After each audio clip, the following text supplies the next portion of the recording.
Le point de presse que nous tenons ce matin a pour motif donc de vous faire part de la situation difficile des passes de l'université Assane Seck de Ziguinchor, des difficultés liées au manque de volonté d'une administration à double langage, pour qu'on dénonce ensemble cet amateurisme avec cette gestion calamiteuse de notre cette institution. Nous regrettons que cette mauvaise foi de l'administration tend à devenir récurrente et exigeons plus de respect pour les travailleurs que nous sommes. Nous pensons également que, vu la situation actuelle de l'université Assane Seck de Ziguinchor, la fibre du dialogue devrait vibrer dans les cœurs en lieu et place de la persistance à satisfaire les intérêts politiciens. Le SATIC dénonce d'ailleurs cette politisation galopante de l'espace universitaire. Et nous condamnons également l'attitude irresponsable des autorités dans la gestion de ces dossiers revendicatifs. Car si elle est consciente de son incapacité à satisfaire les revendications du SATIC, pourquoi aller dans le sens d'appeler à négociation? Nous pensons qu'une administration sérieuse et assez ambitieuse devrait pouvoir avoir le courage de dire à ses employés ce qu'elle est capable de faire ou non, sans être obligée de verser dans la démagogie.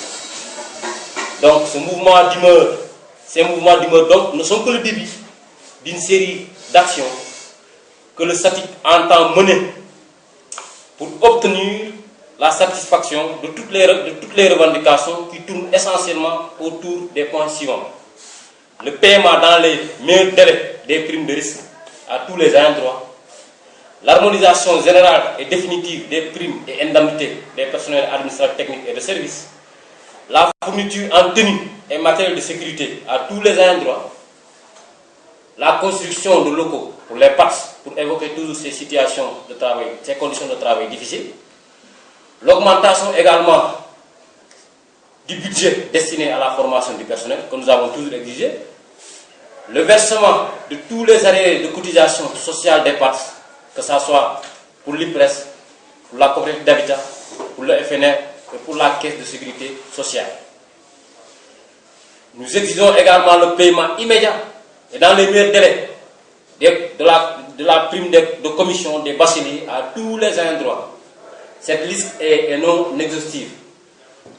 Nous attirons donc l'attention de cette administration que je qualifie de calando sur le fait que nous mènerons une lutte sans merci. Je dis bien sans merci pour lui contraindre à donner une suite favorable à cette revendication importante du SATIC et aux engagements qu'elle a pris sur la question depuis quelques mois déjà. Et ce mouvement d'humeur se poursuivra donc tant que ces revendications des camarades ne seront pas prises en compte. Donc, messieurs les journalistes, le SATIC tient donc à prévenir et à prendre à témoin que nous passerons à une vitesse supérieure si on constatera des manquements quant au non-respect de certains engagements que l'université a eu à prendre hier. Parce que pour rappel, nous avons rencontré l'administration hier sur quand même médiation de M. Noa Cissé, médiateur de l'université. Donc, au sortir de cette rencontre, l'administration a pris les engagements suivants. De payer à la fin de ce mois les primes de commission des bacheliers. De finaliser également les arrêtés sur la prime de risque que nous avons évoqué en début de lecture de notre déclaration. Le paiement également dans les jours qui suivent de la prime de lait. Et enfin, la résolution du dossier sur l'habillement en tenue et matériel de sécurité à tous les ayants droit. Donc, à partir du 5 juin prochain, si on constate qu'aucun des engagements ici n'a été pris en compte, le SATIC passera à la vitesse supérieure. Raison pour laquelle aujourd'hui, nous avons observé un mouvement de grève de 24 heures non renouvelable en attendant de voir la suite qui sera donnée à notre plateforme revendicative. Et nous mettons donc en garde l'administration contre l'adoption d'une quelconque décision qui ne prendrait pas en compte les préoccupations émises donc par les camarades. Donc, je vous remercie.